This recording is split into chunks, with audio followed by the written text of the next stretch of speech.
কলকাতা এশিয়ার বৃহত্তম নিষিদ্ধ পল্লীগুলোর একটি সোনাগাছি।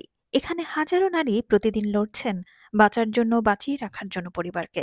কিন্তু জীবিকার লড়াইয়ের পাশাপাশি চলছে আরেকটি সংগ্রাম, নিজেদের নাগরিক পরিচয় প্রতিষ্ঠার যুদ্ধ। অনেক যৌনকর্মীর এখনো পর্যন্ত ভোটার তালিকায় নাম নেই। যাদের নাম আছে তাদের জন্য ২০০২ সালের তথ্য মিলিয়ে দেখা সামাজিকভাবে অত্যন্ত অসুবিধাজনক। অনেকেই পারেননি এসআইআর ফর্ম পূরণ করতে। পরিচয়ের সংকট আজও অটুট। এই বাস্তবতা তুলে ধরে বিভিন্ন সংগঠনের পক্ষ থেকে চিফ ইলেকশন অফিসারের দপ্তরে অভিযোগ জানানো হয়। আর তারই ফল কলকাতার ৩টি নিষিদ্ধ পল্লীতে বিশেষ ভোটের ক্যাম্পের আয়োজন।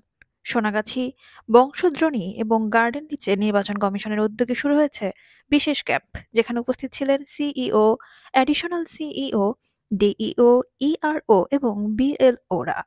আজকের এই উদ্যোগ শুধুই ভোটার কার্ড পাওয়ার বিষয় নয়, এটি সম্মান, অধিকার ও পরিচয় ফিরে পাওয়ার লড়াই। একজন যৌনকর্মীর কথায় এবার মনে হচ্ছে আমাদের কথাও কেউ শুনছে। সাধারণ মানুষের মতো আমরাও মর্যাদা চাই। সমতার পথে সমাজের এক বড় পদক্ষেপ, যেখানে নির্বাচন শুধু ভোটের উৎসব নয়, এটি মানুষের গল্প, অধিকার এবং মানবিকতার জয়। আমরা চেষ্টা করব আনার জন্য, আমরা যাব ওখানে আর সবাইকে ইনোভেশন ফর্ম আমরা ভর্তি চেষ্টা করব। এটা আমি পার্সোনালি মনিটর করছি, যেটা আছে সি অফিস থেকে। নাগরিক অধিকার সবার জন্য, বিনা ব্যতিক্রমে। Hidden stories, Kolkata.